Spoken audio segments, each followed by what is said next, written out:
Kita mulai dari yang masih lumayan sampai dilarang total. Nomor 8, Corona. Awal mula nama Corona dilarang dan ditolak sama Dukcapil itu pas pandemi COVID-19 lagi parah-parahnya sekitar tahun 2020 lalu. Karena pemerintah mulai memperketat aturan penamaan anak yang dinilai bisa berdampak buruk buat masa depannya. Pengetatan ini dipicu kejadian nyata di Jawa Timur dan Jawa Barat pas pertengahan tahun 2020, di mana ada orang tua yang beneran menamai bayi mereka Corona karena lahir pas puncak pandemi. Sampai akhirnya pihak Dinas Kependudukan setempat langsung nyamperin orang tua tersebut buat ngebujuk mereka ganti nama sebelum aktanya dicetak. Langkah tegas ini diambil karena kata corona udah telanjur melekat sama citra virus mematikan dan sumber penderitaan global. Makanya dilarang biar nggak jadi doa buruk sekaligus buat mencegah si anak jadi korban perundungan pas gede nanti. Urusan larangan ini punya landasan kuat yang diatur dalam Permendagri nomor 73 tahun 2022. Khususnya pasal yang ngejelasin kalau nama di Indonesia mutlak nggak boleh punya makna negatif atau melanggar norma kepantasan masyarakat. Dampaknya kalau orang tua tetap ngotot pakai nama ini, petugas Dukcapil bakal langsung ngunci sistem dan nolak proses pembuatan akta kelahiran anak tersebut. Alhasil, si anak nggak bakal terdaftar di kartu keluarga atau punya KIA, yang ujung-ujungnya bikin orang tua pusing sendiri pas mau daftar sekolah atau urus BPJS nanti.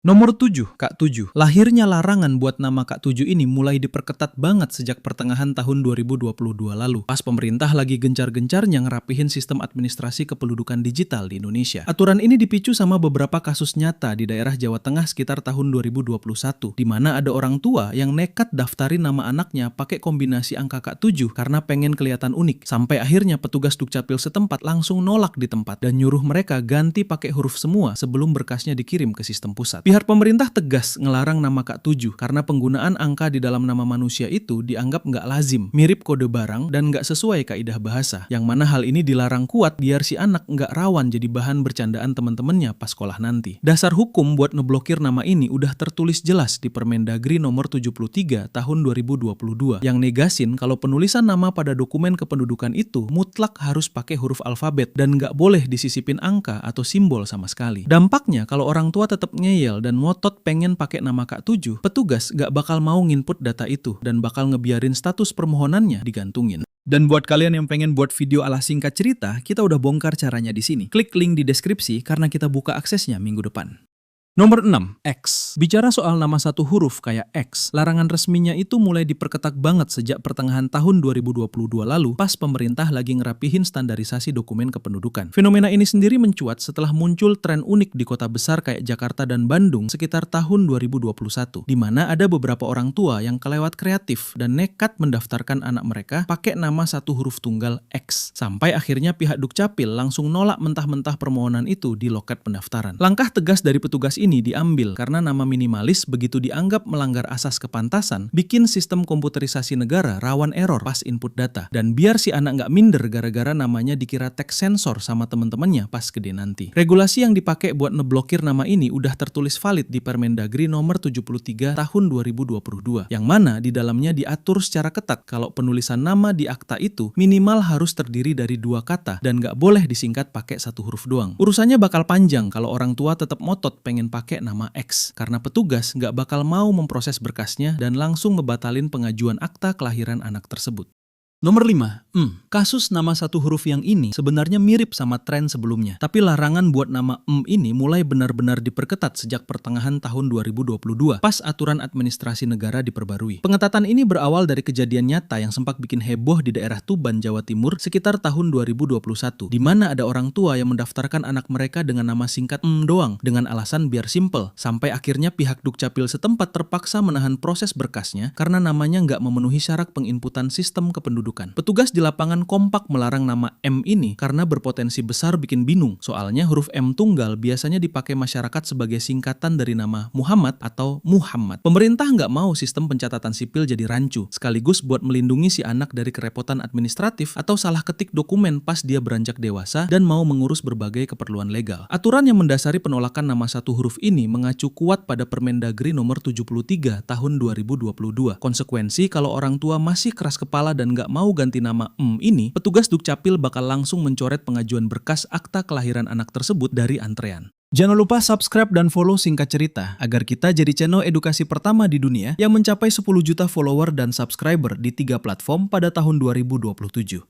Nomor 4, kuntilanak. Ngomongin soal nama yang berbau mistis dan nyeleneh, sebutan kuntilanak ini mulai diperketat banget larangannya sama pemerintah sejak pertengahan tahun 2022 lalu demi menjaga martabat serta kesopanan identitas warga negara. Larangan ini muncul bukan tanpa sebab, karena sekitar tahun 2021 sempat ada laporan di salah satu daerah di Jawa Tengah di mana ada orang tua yang saking ngefansnya sama hal gaib atau pengen viral, mereka nekat mau mendaftarkan nama bayinya dengan sebutan hantu tersebut, yang mana langsung bikin petugas loket shock dan buru-buru membatalkan pengajuannya di tempat. Pihak Dukcapil langsung pasang badan melarang nama kuntilanak karena dinilai sangat tidak pantas, melanggar norma kesusilaan, dan punya konotasi yang sangat menyeramkan sekaligus negatif di masyarakat. Pemerintah tegas memblokir nama ini demi melindungi masa depan si anak sendiri, biar pas tumbuh gede nanti dia nggak jadi bahan rundungan yang kejam atau dikucilkan sama teman-teman sekolah dan lingkungan sekitarnya gara-gara punya nama hantu. Pijakan hukum yang dipakai petugas buat menolak nama mistis ini sudah tertulis sangat valid di Permendagri nomor 73 tahun 2022, khususnya pada pasal yang mengatur bahwa penulisan nama anak di dokumen kependudukan mutlak tidak boleh bermakna negatif, merendahkan martabat, atau melanggar norma kesusilaan yang berlaku di Indonesia. Kalau orang tua masih egois dan ngotot pengen pakai nama kuntilanak, petugas Dukcapil bakal langsung memblokir data permohonan tersebut dan menolak mencetak akta kelahirannya.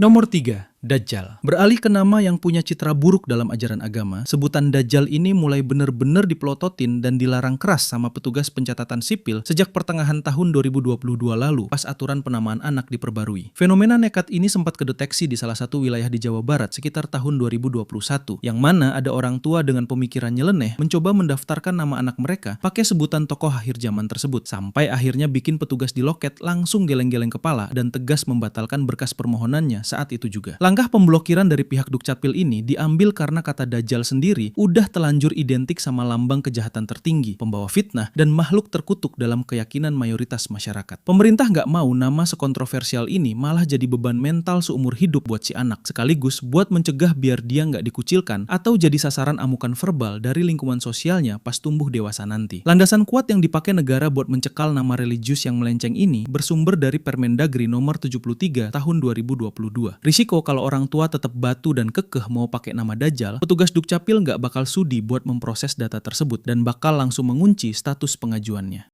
Nomor 2, Tuhan. Geser ke nama yang dianggap lewat sakral, sebutan Tuhan ini mulai diperketat banget larangannya sama pihak Dukcapil sejak pertengahan tahun 2022 lalu, pas standarisasi dokumen kependudukan mulai dibenahi secara nasional. Kasus kayak gini sebenarnya sempat bikin gempar publik pas tahun 2015 di Banyuwangi, Jawa Timur, di mana ada seorang pria yang beneran punya nama Tuhan sejak lahir, yang mana kejadian itu bikin pemerintah sadar kalau pembiaran nama kayak gini bisa memicu kontroversi panjang di tengah masyarakat, dan akhirnya mereka mulai memperketat verifikasi di loket pendaftaran biar nggak kecolongan lagi di masa depan. Pihak pemerintah lewat petugas pencatatan sipil tegas melarang pemakaian nama Tuhan buat bayi yang baru lahir karena dinilai sangat tidak sopan, melanggar norma kesucian agama, dan dianggap menyekutukan ciptaan dengan sang pencipta. Pijakan hukum yang dipakai negara buat memblokir nama religius yang kelewat ekstrim ini diatur jelas dalam Permendagri nomor 73 tahun 2022, khususnya pada pasal yang menegaskan kalau penulisan nama di dokumen kependudukan itu mutlak gak boleh melanggar norma agama, menyinggung keyakinan masyarakat, ataupun menabrak asas kepantasan. Kalau ada orang tua yang tetap ngeyel dan motot pengen namain anaknya Tuhan, petugas Dukcapil nggak bakal mau memasukkan data itu ke sistem pencatatan sipil dan bakal langsung membatalkan berkasnya.